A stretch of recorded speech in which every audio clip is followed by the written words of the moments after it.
और इस बीच मिल रही बड़ी खबर से आपको रूबरू करा देते हैं जो कि सुकमा से है। तो बता दें, झीरम घाटी मामले में सुप्रीम कोर्ट की सुनवाई है। एनआईए की अपील कोर्ट ने खारिज किया। छत्तीसगढ़ पुलिस करेगी झीरम कांड की जांच।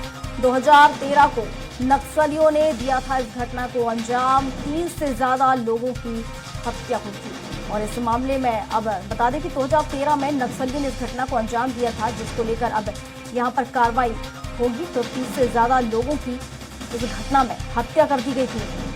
तो नक्सलियों ने 30 लोगों को मौत के घाट उतार दिया था। झीरम घाटी मामले में सुप्रीम कोर्ट की सुनवाई होनी है। तो एनआईए की अपील कोर्ट ने खारिज कर दी है। छत्तीसगढ़ पुलिस झीरम कांड की जांच करेगी। तो अब छत्तीसगढ़ के हाथों में ये फैसला यहाँ पर सौंपा गया है। छत्तीसगढ़ पुलिस इस पूरे मामले की जांच पड़ताल यहाँ पर करेगी। 30 से ज्यादा लोगों की यहाँ पर हत्या की गई थी।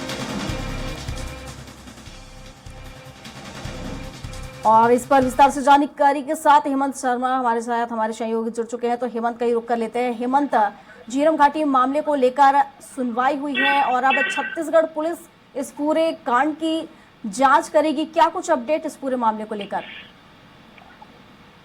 देखिए, झीरम घाटी की जो जांच छत्तीसगढ़ पुलिस कर रही थी, उस जांच पर रोक के लिए याचिका लगाई गई थी एनआईए की तरफ से सुप्रीम कोर्ट में।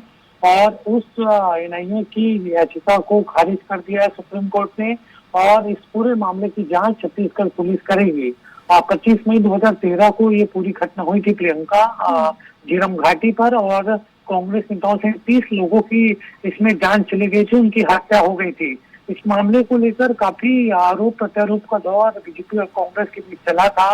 मुख्यमंत्री भूपेश बघेल भी बार बार इस मामले को उठाते नजर आए थे कि छत्तीसगढ़ पुलिस की जो जांच चल रही है, उस जांच से एनआईए रोकने का काम कर रही है। और याचिका ये जो थी वो एनआईए की तरफ से लगाई गई थी। और इसमें कुछ दिन पहले जो जितेंद्र मुदलियार हैं, उनके बेटे ने इसमें जो याचिका है केस दर्ज कराया था।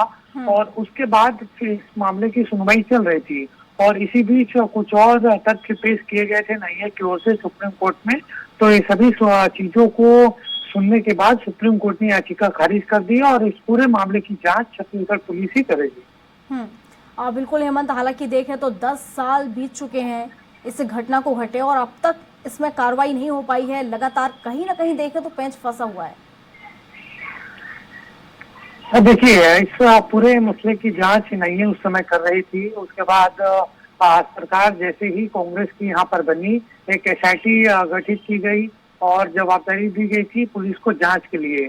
पुलिस ने जांच भी की। हालांकि कई तरह से बयान हुए जो इसमें पीड़ित थे, जिनके परिवार के लोगों की मृत्यु हुई थी, उनका भी बयान लिया गया था।